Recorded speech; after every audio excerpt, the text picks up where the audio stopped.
The Firekeepers 400 around the Brooklyn, Michigan International Speedway is on this weekend for NASCAR, guys. So as always, to preview the event, I'm bringing you 5 drivers that you should be looking out for this weekend. So let's get into this. So the Brooklyn, Michigan Speedway is a racetrack that's been dominated in the past by certain drivers such as Kevin Harvick, and as such, we don't have that many repeat winners on the grid. But one of them that we do have is Kyle Larson. Now, he won here back in, I think, 2016 and 2017, so it's been a long time since he's done so. He's, of course, leading the point standings as at the moment, and has the most wins this season so far as well, with 4. Now, of course, he could extend that, but at the same time, he's assured of his playoff place as well on top of it. But he'll be wanting to go into the start of the playoffs in the best form possible. So, as someone who has actually won this event before, I'd definitely be keeping an eye out for Larson.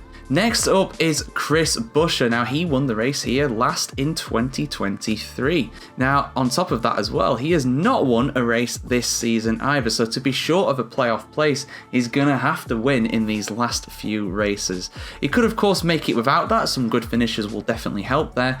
But at the end of the day, this is one of the places where he has won before. So you'd like to think he's going to be in with a good shot again this weekend. Someone else who I don't believe has ever won here before, at least not in a very long time anyway, is Martin Truex Jr. And of course, he's not won in a long time either. He's someone I pretty much always highlight in these videos because at the end of the day, he's up in 8th in the standings. You think that he's probably going to win at some point, but to be absolutely 100% certain of making the playoffs, I think he needs to still get a win here. And although he's pretty much assured of it at this point, he'll definitely be looking to bounce back from what has been a tough couple of races, particularly in Richmond, you know, getting dropped from the jacks like he did, and just basically ruining his race at that point without a wheel attached.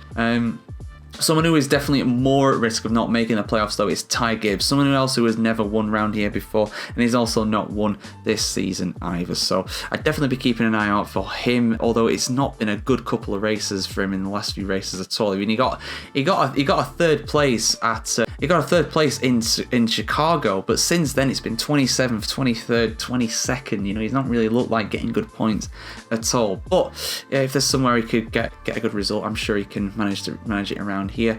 And the last driver I'm going to highlight is Bubba Wallace. Now, he is in 12th place overall in the standings. He has had some good results this season, but he's not gone to victory lane yet, and in fact he's not actually finished inside the top 3 in a race, I believe, but he still finds himself in 12th overall in the standings. Again, someone who is at risk of not making the playoffs. He's kind of on the bubble with that, but he's got every chance of doing so. And yeah, like I said, he's shown some good driving at times as well, to be fair. So, you know, Wallace could well do well around this track, and he has had a good few results recently too. 3 top 10s in a row and a 4th and a 5th in the last 2 rounds on top of that too. So yeah, there we go, guys. Those are the 5 drivers that I'm looking out for this weekend around Michigan. Which drivers are you looking out for, and who's your pick for the win on Sunday? Let us know in the comments below as always. And of course, we'll be back with some more NASCAR content very soon here on the NASCARchronicle.com.